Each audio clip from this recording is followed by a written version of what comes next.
What does that guy in your neighborhood do? He says that's how we do things around here. It's only me and him that live on my road. Example, my dog, Chocolate Lab, got out one day and made his way to Jenna's place. He shows up with my dog and bangs on the door. He says, next time this dog comes around my house you'll never see him again. That's how we do things around here. A couple months later his dog came to my house. I loaded him up and went and banged on his door all aggressively. He answers and I say, here's your dog back. He wandered into my yard. He just stares and thanks me. Then I say no problem. I'm glad I found him and he didn't end up in some asshole's yard. Turn and leave. There's an old man who will, without fail, get his motorized scooter stuck in the drain down the road from me on a Sunday afternoon. I keep an eye out the window and when I see him trying to floor it out of the drain I go and give him a push. You right, Tom? Yup, alright. See you next week, Tom. Yup, it's going to be a really sad day the Sunday I don't see him out there. He's getting on in years. I've got a neighbor we'll call Jim. Jim is one of those guys that doesn't give a shit about the exterior of his house. Mows once every couple months. Garbage all over, etc. Needless to say it drives me nuts, as we are in a decent neighborhood and I'm a bit anal about my yard. I built 400 feet of privacy fence just so I don't have to see it. Anyway, one day I'm on my deck when I see Jim get the mower out. I call the girlfriend onto the back deck to watch. We figure it'll be entertaining watching Jim struggle to cut 2-foot tall grass with a push mower. So 30 minutes in, we realize there's something in the middle of Jim's yard. It's a down comforter. How that got in the yard is still a mystery, but weirder things have happened over there. We figured Jim was going to move the comforter and finish mowing. Jim never moved the comforter.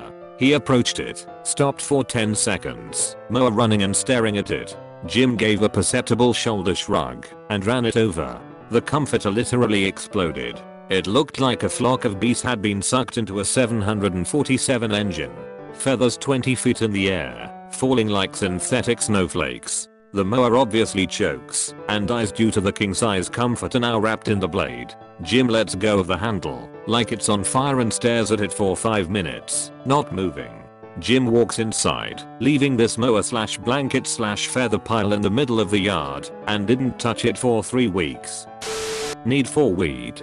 He rides a shiny gold mobility scooter along the pavement at like 500 miles per hour, forcing pedestrians to leap out of the way. We once asked him where he's going. He said he's off to buy cannabis, hence the genius name.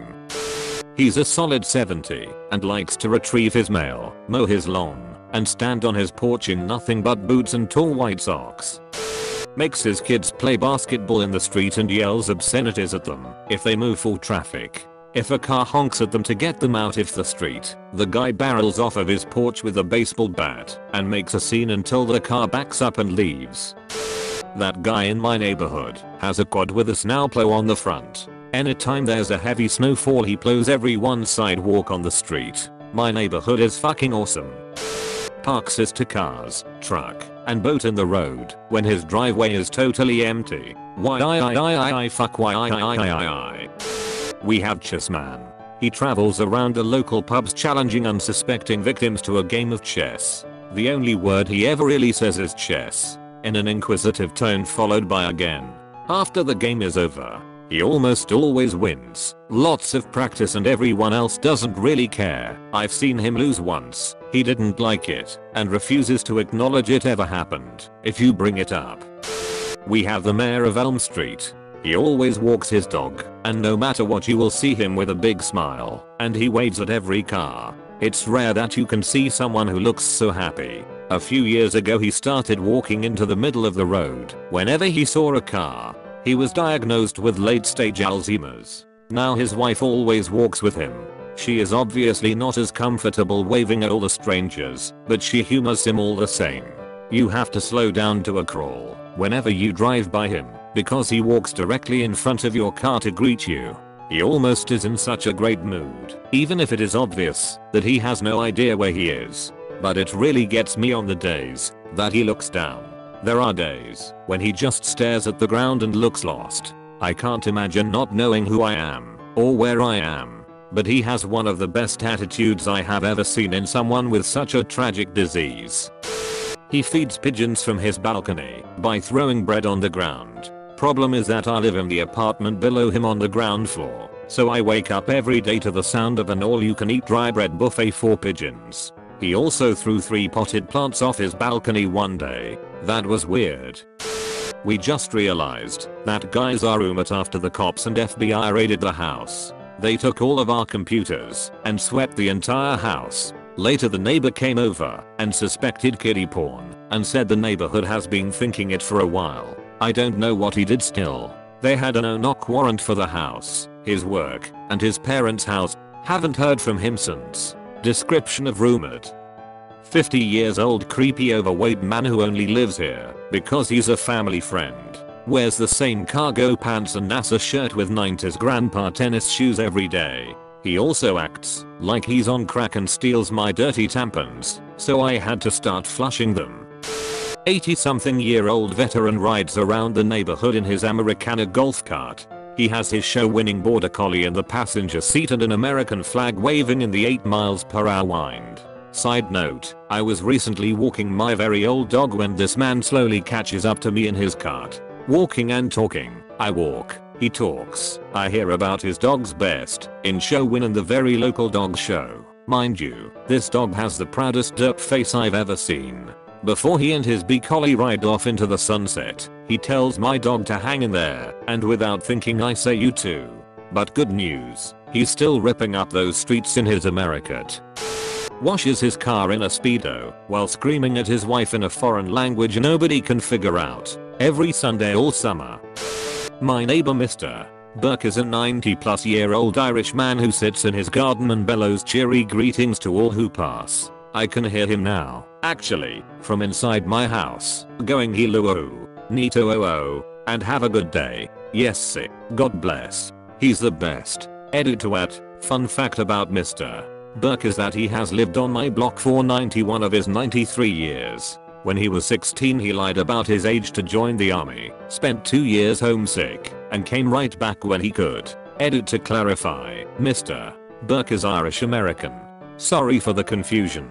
I mentioned that because we are in an Italian American neighborhood, so that makes him a little more unique. We live in Brooklyn. Another fun Mr.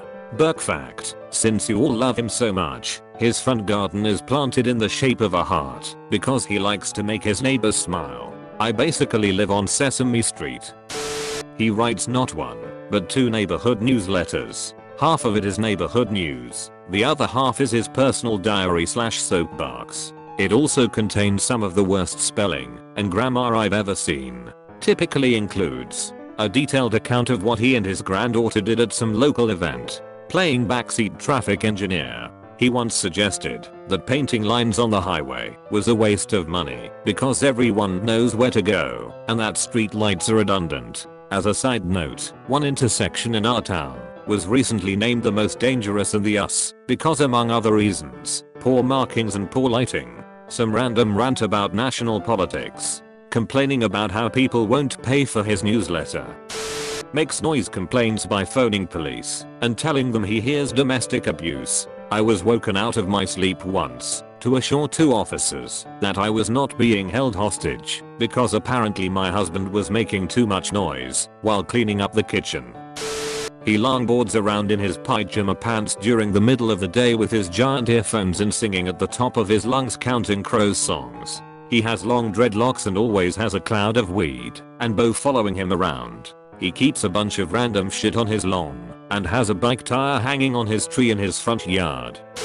Walk almost all day around our building, yelling. Can't understand any shit. He just walk and yell. If he sees a bird, he yells. If he sees a cat, he yells. If he sees a trash, he yells, then punch it to death with a rage and a violence you've never seen.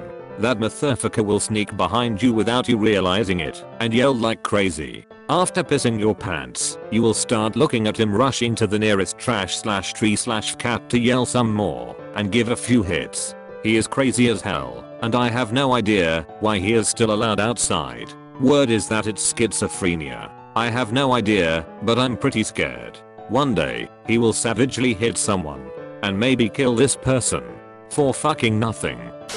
A weird couple lived in my parents' neighborhood before I met my husband and moved. They once paid me to check on their cats while they were out of town. Their kitchen was filthy, scum and other unknown substances were growing over the counter, dishes in the sink, etc. One day, the woman's husband brings home a kitten he found. The woman confronts me in my front yard and demands that I adopt this kitten. At the time, I already have 2 adult dogs who dislike cats and am busy with my college classes. I can't have a new pet. She calls me closed-minded and says I'm not thinking clearly. She insists that my dogs will grow to love the cat just because her dogs grew to love cats. After I refuse again, she confronts my mother next time.